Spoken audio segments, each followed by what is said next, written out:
Gracias. Bienvenidos a Inmigrantes y aliados hablando sobre las elecciones 2020. El episodio de hoy es sobre la economía. Muchas personas dicen que la economía está bien, otros podemos tener un punto diferente, pero lo más importante aquí es tratar de entender para quién está bien la economía. Porque para algunos de nosotros y para algunos miembros de nuestra comunidad posiblemente no está muy buena. Así es que en el episodio de hoy vamos a estar hablando sobre los diferentes puntos de vista sobre la economía y cuáles son esas cosas que nosotros debemos de poner muchísima atención durante estas elecciones, lo cual será muy importante porque se estará decidiendo sobre el futuro presidente de los Estados Unidos. El que podrá continuar la economía en la dirección de donde va en este momento o alguien que en verdad pueda hacerle cambio a una economía para que beneficie a todas las personas que viven en los Estados Unidos y, por qué no, también a otras personas que son impactadas alrededor del mundo. Pero antes de avanzar, vamos a mirar qué es lo que está diciendo el presidente Trump sobre la economía en los Estados Unidos. Vamos a mirar este video. Today's announcement proves that our economy is roaring back. It's coming back extremely strong. We have some areas where we're putting out the flames or the fires, and that's working out well. We're working very closely with governors, and I think it's working out very well. I think you'll see that shortly. Bueno, como ustedes pueden ver, pareciera que la economía está bien, pero en realidad para muchos de nosotros no está muy buena. Y de hecho, un estudio de Business Insider que fue hecho en septiembre de este año 2020 menciona que, por ejemplo, 845 billones de dólares fueron agregados a la riqueza, pero de los billonarios, no de las personas comunes y corrientes como nosotros que tenemos que trabajar en el día a día para poder llevar el pan a nuestras mesas para que nuestras familias puedan ser alimentadas. Y si no, pues por lo menos miremos el siguiente ejemplo, que es lo contrario a una economía fuerte, porque todos sabemos que el problema de vivienda está siendo un tema que está golpeando a nuestra comunidad. Vamos a ver este otro reporte que habla a lo opuesto de lo que está diciendo el presidente Trump y muestra la realidad que muchas familias están sufriendo en este momento cuando se refiere a lo de la vivienda. Vamos a mirar este video también. Israel Rodriguez is a tenant at this apartment, but he's not alone. 20-month-old Israel, his brother, 4-year-old Fabian, and their mother are some of the estimated 40 million Americans facing eviction in the downward spiral of the COVID economy. They didn't rush us, but they were like, get everything you need. Rodriguez admits he hasn't been paying rent, behind thousands of dollars. It's my fault in the eviction. It was a lot going on during the corona. When it hit, I lost my job. So it took me like a month to get another job. This is my check, but I ain't making it with $300. It's literally $300. Their stroller now carries their possessions. Bueno, como pueden mirar, pareciera que la economía está buena, pero para los billonarios, para los más ricos, pero no está muy buena para las personas que tienen que trabajar 2, 3 trabajos para poder cubrir las responsabilidades. Y en muchas ocasiones, debido también a lo del COVID, como podemos ver, no solamente están teniendo problemas con la economía, sino que también no están los empleos disponibles en este momento. Por ejemplo, el mismo estudio de Business Insider menciona que, por ejemplo, en este momento, o por lo menos en septiembre, 26.5 millones de personas estaban desempleadas. Esos no son síntomas de una buena economía. Esos son síntomas de una catástrofe económica que posiblemente estemos entrando, pero que puede también cambiar la dirección dependiendo a quién se elija en noviembre 3. Así es que tendremos una gran decisión. Habrá una decisión muy grande. Y si usted no está registrado para votar, vaya haciendo sus planes. Porque la elección de noviembre 3 va a ser muy importante. Así es que hoy vamos a tener más información sobre la economía. Y como siempre en Inform vamos a descubrir unos mitos. Mitos sobre la economía. Por ejemplo, estaremos hablando de que la economía lo está haciendo bien. Ya hablamos un poco, pero vamos a ir más a fondo en ese tema. También dicen que pareciera, según el presidente, el hecho de no pagar taxas lo hace a él muy inteligente. En un momento de necesidad, cuando todos debemos de estar unidos, pareciera que no es la realidad. Vamos a hablar también sobre ese mito. Pero al final de todo, yo creo que lo más importante es que en los Estados Unidos hay un tema que dice que todos estamos juntos en este problema en el que está el país metido en este momento. La realidad es que los millonarios continúan haciéndose más ricos y los que pobres estamos continuando a ser aún más pobres. Así es que va a haber una decisión grande. Pero vamos a ir a una de las partes más preferidas de nuestra audiencia, que es Descubriendo mitos. Así es que acompáñenme a descubrir unos mitos sobre la economía.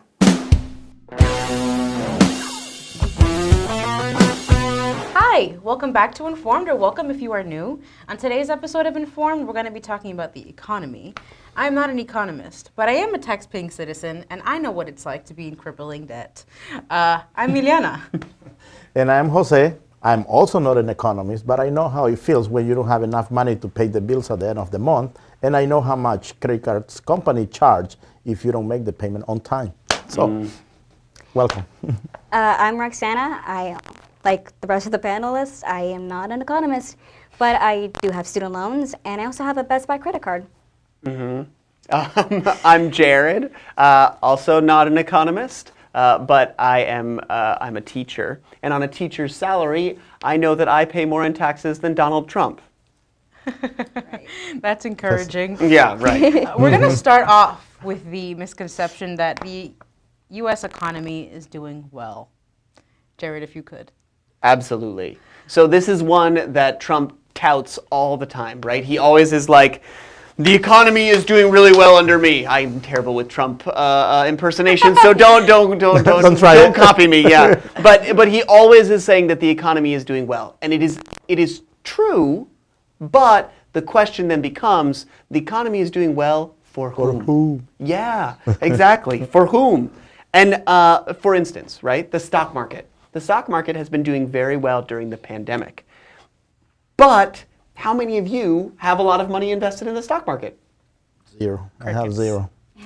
Exactly. So the people who are benefiting from the stock market doing well are the very wealthy in the United States, which is this pattern that we have repeating over and over and over in the US, that the people who are middle class or people of color don't benefit from the things that happen, but the wealthy do benefit. The wealthy and the white, right? They are the ones who benefit. So even if you do answer yes, like people who are in the middle class, even if you do answer yes and say, yeah, I have some money in the stock market, like we have some money in the stock market, but the amount of money, yeah, exactly, it's not much. So I can't benefit like in the way that Donald Trump benefits, or I can't benefit in the way that Jeff Bezos benefits from the stock market moving. So as of September, the numbers in the United States for employment were very, very, very, very bad, which means that it is a bad economy for the middle class.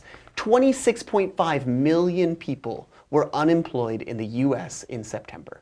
That is a huge number of people who might not be able to eat, who might not be able to pay their mortgage or their rent, who might not be able to have their kids, go to school, right? Like these are the problems that we're facing.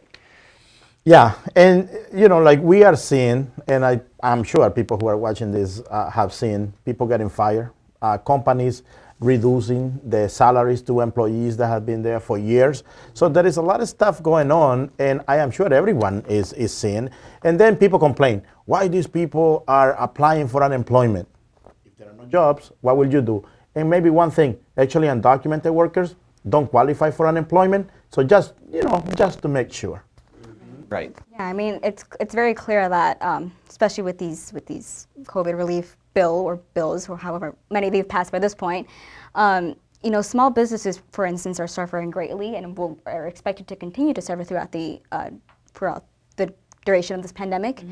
And it's very unfortunate because this is a country that really, it's meant to celebrate entrepreneurship and things like that. But when it comes time to support those smaller businesses and those entrepreneurs, we don't really support them unless they're big corporations like airlines or stuff like that, you know. So. And to really kick the small businesses when they're down, the situation with the USPS. Yeah. There are so many small businesses, especially online small businesses, that rely on the USPS. Yeah. And so to have that taken out from underneath you, you really don't know where you stand anymore or what your future looks like, and you've made these plans, and now you don't know where anything is going to go, and you don't know who's helping you. Frankly, yeah. Right. or where to even seek help from. And just with these bailout things, you know, during the pandemic, billionaires have gotten $637 billion richer, right? $637 billion richer. I can't understand that number. I can't understand $1 billion. It is a $7 lot of doll hairs. It is an incomprehensible, infuriating number, but please continue. Yeah. No, I was going to say that, you know, and those are the things that we have to be careful. Because, for example, sometimes, you know, some people in our community has been getting some money when, you know, during the from the COVID relief package. And some people within ourselves has been complaining, why if I am going to work and you're making more money or you're receiving more money? But one, if people are making more money now than before, it's because they were making pretty much maybe even under minimum wage in some cases. And on the other side, that's exactly what billionaires would like to do. Right. You know, to put us to fight within ourselves. But they don't say that, for example, airlines got like $70 billion from 200 billions. So almost half just to the airlines companies. And then people don't say that, for example, if you have a company that employs more than 500 employees, you don't have to pay the 2 extra weeks if people get sick for COVID. But if you work in a company with less than 500, then the company is forced to pay you. So small business owner, pay attention about what's going on. And sometimes, you know, the small business owners are our own people from communities of color or, you know, people that are just trying to. Right, and in that, it means that we are more unified with the small business owners in terms of our interests than with these like very wealthy people, right? Yeah. And I think what's interesting about what you said is that somehow we end up like getting at each other Fighting about it. We say like, why are you getting this bailout, right? But it's like, no, like why are we all working full-time jobs and not able to pay for life?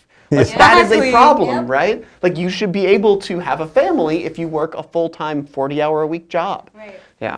So for those that are fighting to each other, I will say, can you fight with somebody who's a millionaire? I don't know how many you know, but I don't know that many. So, you know. Yeah, exactly, yeah. The 1%'s for the 1%, and the rest of us are kind of just left to fight each other. Yeah. Even though we're not the ones who can figure it out. And this is really clear during the pandemic, but it's a problem that existed pre-pandemic as well. Yeah. So this is the other thing that Trump said during the debate was like, oh, well, you got to think about it from before the pandemic. But really, the problems that existed in terms of income inequality in the United States have been around for a long time. Now, it's not just individualized to Trump's administration, right? It's actually something that existed like from 1986 to now. It has been getting worse and worse and worse. For poor people. Because Right. the rich has been getting richer and richer and richer. Right, the gap is just growing huger and huger as we go along. And so people like Jeff Bezos or Elon Musk are making more and more money right now, but all of us who are in the lower class or the middle class are making either the same or less. And so this is the problem that we face right now, and the people who are most affected by that are people of color. That's it. Yeah. And in prioritizing himself and his rich friends, there is the idea that doing so makes him smart. Right. And again, this isn't us passing judgment on him. This is something that Donald Trump has actually said verbatim himself. So if we could actually roll the clip where he says these words.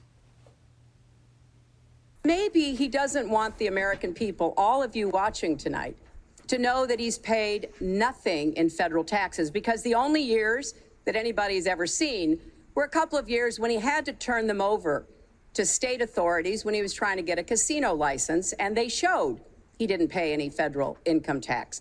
So That makes if me he's smart. paid zero, that means zero for troops, zero for vets, zero for schools or health. And I think probably he's not all that enthusiastic about having the rest of our country see what the real reasons are, because it must be something really important, even terrible, that he's trying to hide. So as you can see, Donald Trump is somebody who clearly, in spite of his checkered history with lawsuits and not paying his taxes, is someone who still believes that he's quite smart and is an excellent businessman. He holds himself in higher regard than I think any of us do. Yeah, exactly. So as we all know, by the bombshell report that was dropped by the New York Times recently, that Trump hasn't been really paying his taxes recently. In fact, he's paid about $750 or so in his taxes, and he thinks that makes him quote unquote smart. There's a lot that I want to say about that.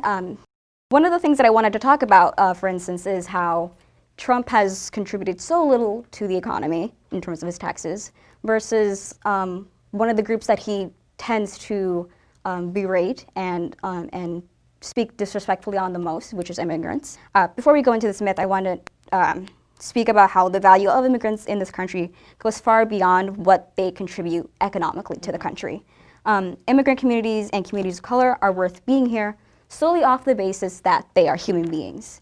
I, for one, if I discover that somebody has made the decision to trek all the way across multiple countries with nothing but the clothes on their back and a child beside them for the mere hope of a better life, that's so admirable and respectful in ways that I can't even begin to explain. The worth of a human being does not, or rather should not, depend on what they can do for the country. The value of a country is dependent on how much they treat their citizens, how much they treat the people within their country. But with that being said, we should get into how immigrants do contribute to the economy in ways that Trump loves to gloss over.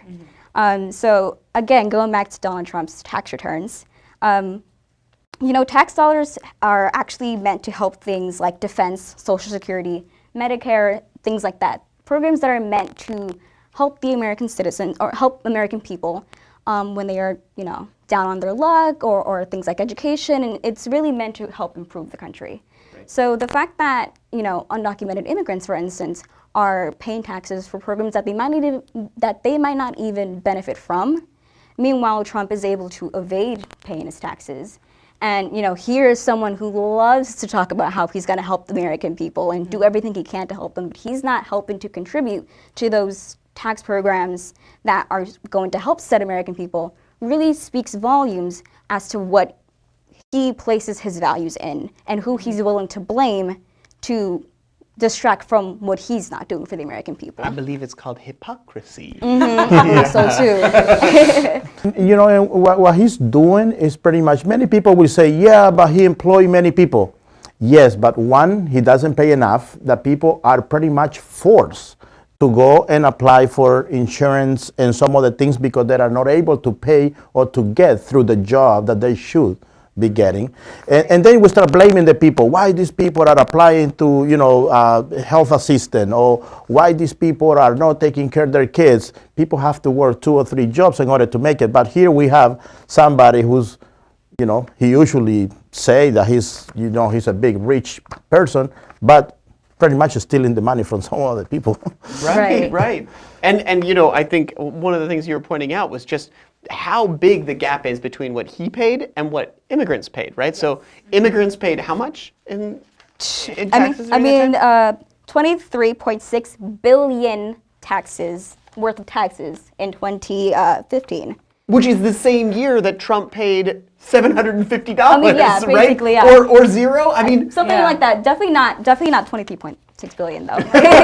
Not even close. Yeah. It's so funny because he loves to mask it as, oh, I'm so smart because I was able to evade paying taxes. Which, it's not smart. It's illegal. It makes him smart, but it would make any one of us a criminal. Yeah, right. Exactly. It's conniving. It's sus. It's representative of all the racial and wealth inequality that is so prevalent in American society. Again, like Ileana was saying, if any of us so much as did one line wrong in our tax forms, immediate jail. Like Prison immediately. Yeah, right. This is like Monopoly here. You just like get the card, go to jail, go directly to jail.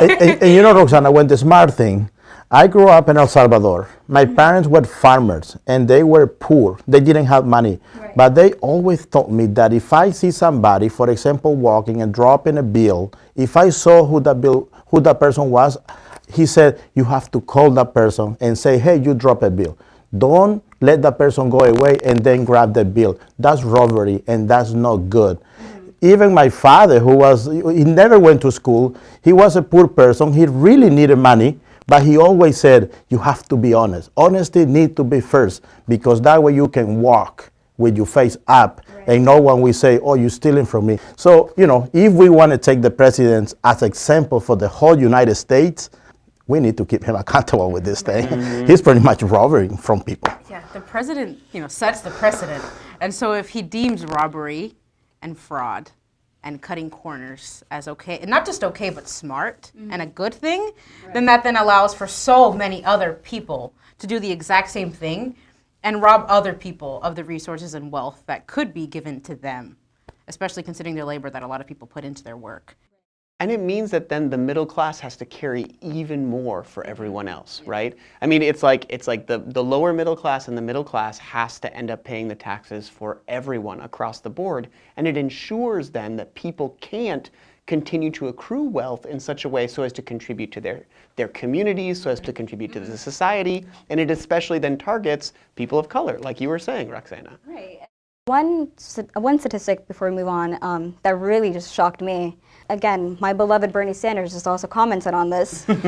According to Vox, the rough estimate suggests that the top 1% account for 70% of uncollected taxes. And that's even more shocking when you consider the fact that, also from Vox, there is a bigger spike in areas with large Black populations, large Latino populations, or Indian reservations regarding who is more likely to be audited by the IRS. Mm-hmm. So even though the wealthy have been shown and proven to be the ones who are more likely to evade their taxes or not pay their taxes, communities of color are the ones who are more likely to be targeted and be seen as the ones who are doing that. Which, again, just goes to show you how much of a wealth and racial disparity that exists in this country. So it's like Bezos can be like, here's the $0 I owe you, trust me on this. And they're like, yeah, it's okay, it's cool, right? Yeah. Mm-hmm. You're like how many hundreds of billions of dollars worth, and yeah, it's fine, go ahead, do your thing. We don't have a politician, much less a humanitarian running this country. We have a businessman, and I don't know how much of a good one at that. For our last myth, is that he's a good businessman. And this idea on its own is the paramount selling point of his entire campaign.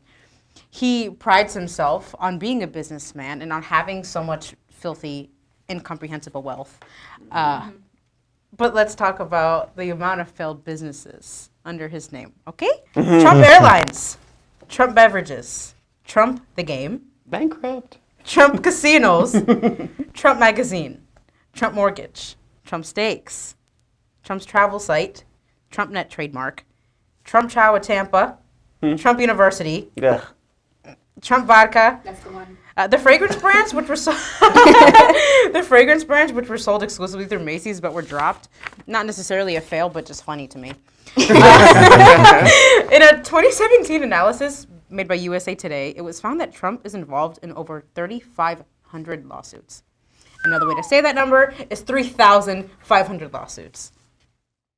I mean, that's how he gets by, right? I mean, it sounds like, okay, how many was that? Businesses, right? He starts a business, it fails, people sue him, and he just litigates it to the end of time. Yeah. So that then no one ever gets what it is that they deserve of things. We were talking about Trump University, right? That lots of students from Trump University are suing him, but he has such a huge legal team that he never is held accountable. Mm-hmm. Or it's like all these NDAs, right, that they say fine, we'll pay you, but shut up. Mm-hmm. Don't tell anybody that I'm a complete clown. Yeah. You know? And I don't know if smart is a word, but rather conniving or cunning, but in maybe the most selfish and awful way that there is. This pattern of being sued carries over to his presidency. That should terrify you. It terrifies me. According to The Hill, the Trump administration has been sued 103 times in the first 3 years of his presidency. In contrast to the Obama administration, which was sued 78 times in their entire 8 years. Wow. Can you imagine how much money he's investing in defending his mistakes and the awful things that he's doing? And meanwhile, he pays $750 in taxes. And then we don't know who, like, whenever he's paying for this litigation stuff, right? We don't even know who he owes that money to, that he's getting loans from, which is kind of what this like tax thing showed us too, is that he owes money to somebody, and we don't know who it is, but it's a lot of money, right? Yeah, frankly, we've seen that he, you know, money's not an object to him, but it is to us. And so when we see that he's spending this much money on lawsuits and things like that, we as American people should be pretty scared as to A, where he's getting the money, how he's going to pay out the money, and how far he's willing to go to keep it hush. Because, you know, as somebody who, as a president who probably needs to discuss things with like other countries and things like that, we should be scared of how much leverage that these other leaders could possibly have over him. And if that doesn't terrify you, I mean, quite frankly, I don't know what. And something that we need to pay attention is sometimes, you know, we prize politicians for things that they are doing, or sometimes, in this case, he's expending money. But remember, politicians don't make the money. You and I pay taxes, and that's the money they are using to waste it. So we have to make sure a politician is investing the money in the right way. So not expending it like this. Right. Crazy. And none of us here, and I imagine nobody watching, wants the United States of America to be a failed business. We are not Trump steaks. We are not Trump University. We're the United States of America. And so with that, I ask you to stay safe, to stay healthy, to stay informed, and do stay tuned because we have an interview coming with Ellen Frank, who's a professor of economics at UMass Boston. I'm Ileana. And I'm Jose. I'm Roxana. I'm Jared. Please come back next time.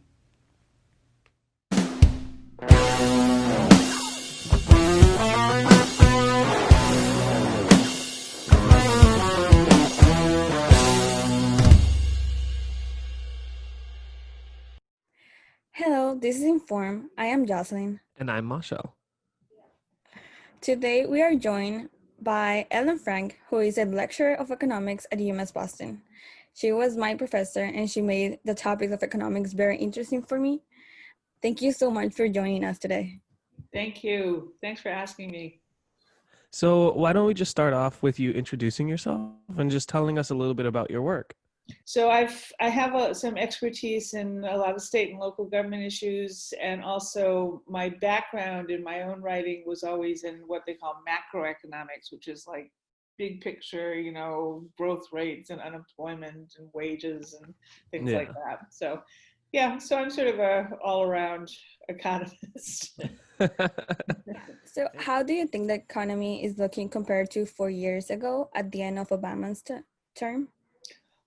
Ooh, well, presidents don't have that much to do with the state of the economy. They kind of inherit economic situations that are much bigger than them and have to do with global trends and financial markets and all that kind of stuff. But what they do have a lot to do with is when the economy isn't doing well, they can really shift the direction of things, and they can really make it possible for people to survive well, or they can make it difficult for people. So I think that right now what we're seeing with Trump is that, and the administration and the Congress in general, is that we have this horrible situation, this COVID-19 situation that has caused massive dislocation and loss of jobs and loss of incomes.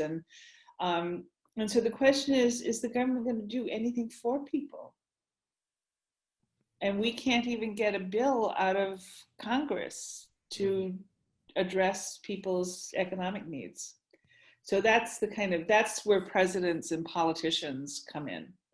And you kind of touched on this a little bit, answering that last questions, but what are your thoughts about Donald Trump's claim, you know, that he's a good businessman? And how do you think he applies that to his role as president? Well, I mean, Trump manages, has these ongoing properties, these mostly hotels and things that are managed by the Trump Corporation. But I don't think he's much involved in the day-to-day management, or ever has been, of these operations. So real estate development is, Trump. I remember Trump from years ago. Trump was sort of a self-promoter. He was always looking for acclaim and press and media coverage when he was in real estate development in New York, so that he could enhance his image and enhance his name when he tried to make deals for new properties. So can you tell us about the current unemployment rates, specifically for minority communities? Yeah. So the unemployment rate right now was about 9% unemployment.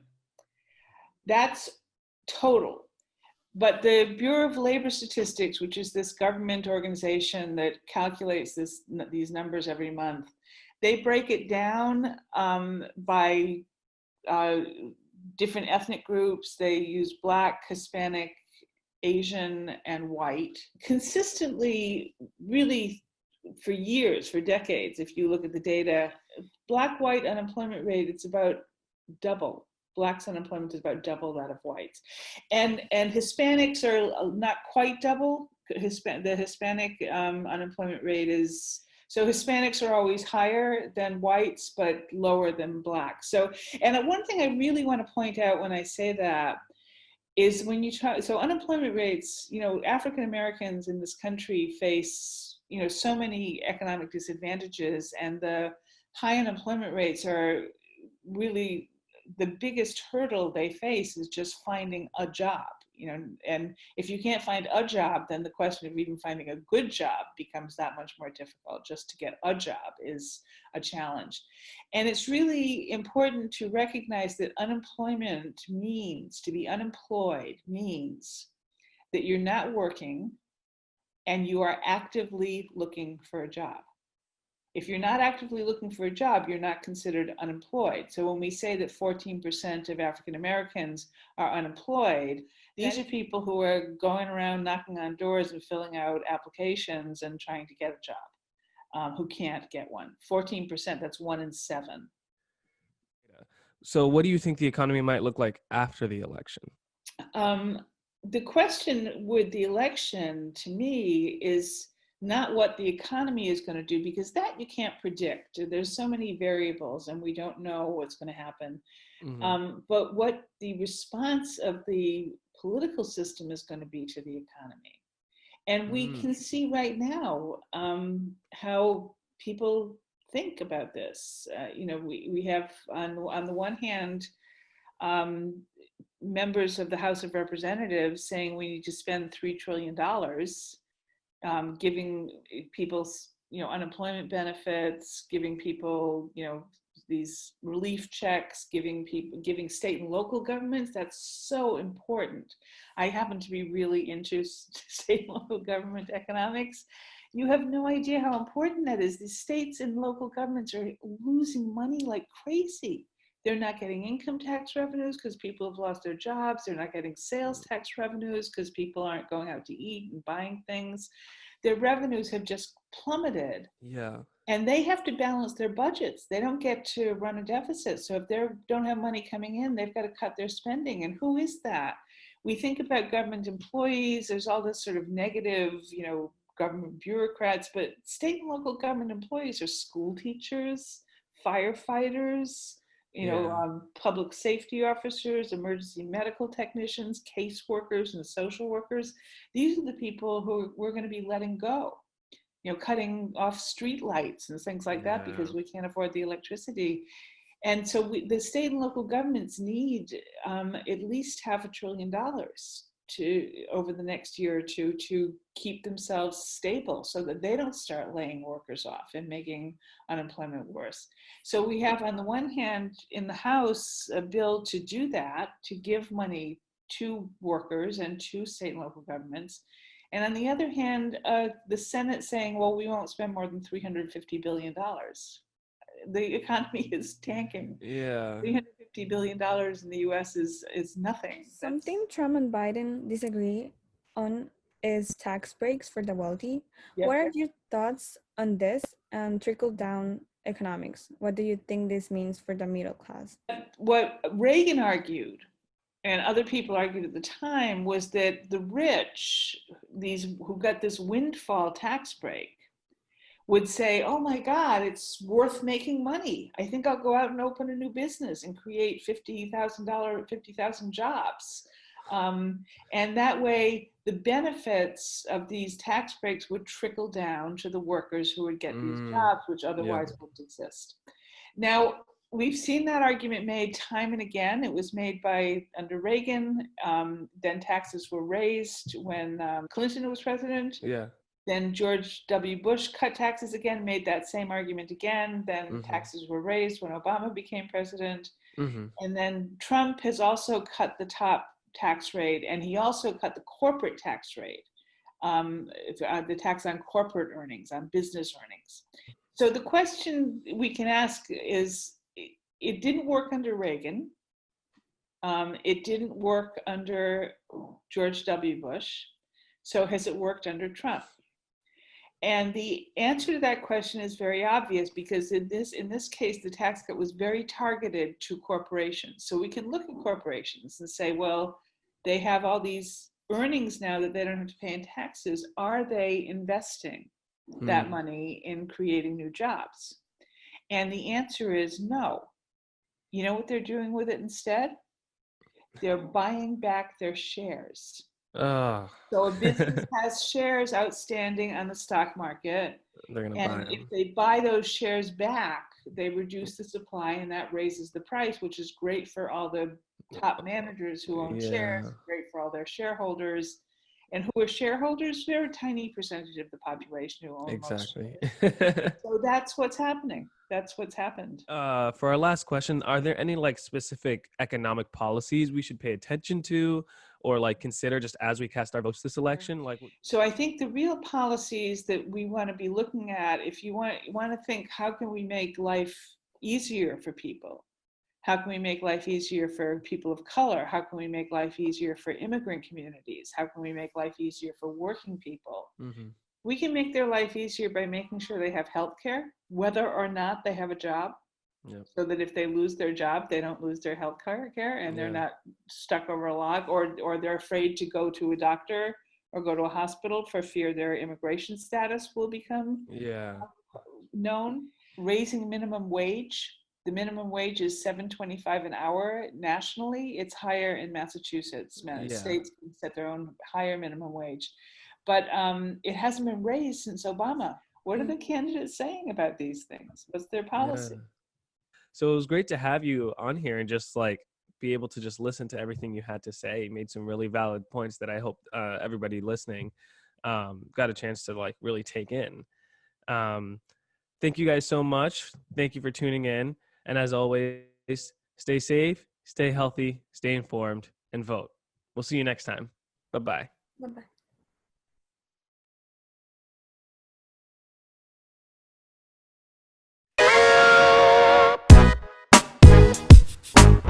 The wrap-up. This is our show in 2 minutes. Our show is Informed. Immigrants and Allies talk the 2020 election. This week's show is on the economy, or the only issue on which Trump isn't bombing in the polls.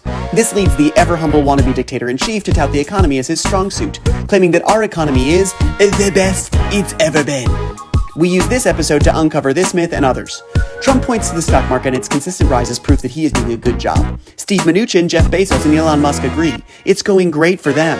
In fact, according to Business Insider, during the pandemic, billionaires have become more than $600 billion richer. They're all here for your intervention, and they're just concerned. What's wrong with you? So what if you're unemployed and the unemployment rate is the highest it's been in a generation? So what if those people who are employed are working 40 hours a week and still can't pay rent? And so what if the gap between the rich and the poor has grown into a Marianas Trench? You still should be happy. Because Trump and the Senate have given big tax cuts to the wealthy and to corporations, deregulated how vast sums of money can be used and moved, and provided bailouts, mostly to large corporations, some of which turned around and fired their employees. For rich people, it's now like our country is the broken ticket machine at Chuck E. Cheese. They can't pick out their chintzy prizes fast enough. But The wealthy treat these favors and advantages like they deserve them. They skirt their communal responsibilities, exploit workers, and say they are smart for having done it, like Trump and his taxes. But Trump isn't smart. He's manipulative and abusive of his power, and he's enabling others to be manipulative too. Manipulative of you. This is why they have to be stopped. So yes, in a way, the economy is working, but we must ask, for whom? It's not working for me. It's not working for you. It's working for Trump and the uber rich. Let's make it work for the working class by voting against Trump this election. So, stay safe, stay healthy, stay informed, and vote. See you next time.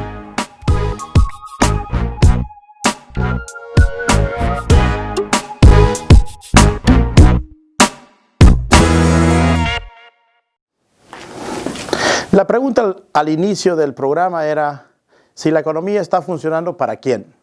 Esperamos que el día de hoy hemos proveído información valiosa para que usted pueda hacer sus planes y saque sus propias conclusiones. Usted necesita trabajar más de 40 horas a la semana para poder cumplir con la renta, traer comida para sus hijos y poder tener tiempo para compartir con ellos. Si tiene que trabajar 2 o 3 trabajos, posiblemente la economía no está muy buena para usted, pero sí está funcionando perfectamente bien para los amigos del presidente Trump, sus amigos billonarios. Así es que yo espero que usted está haciendo sus planes para ir a votar, elegir un nuevo presidente que por lo menos pueda tratar de hacer que la economía funcione para todos, para usted, para mí y para los que tenemos que trabajar muchos trabajos para poder mantener a nuestras familias.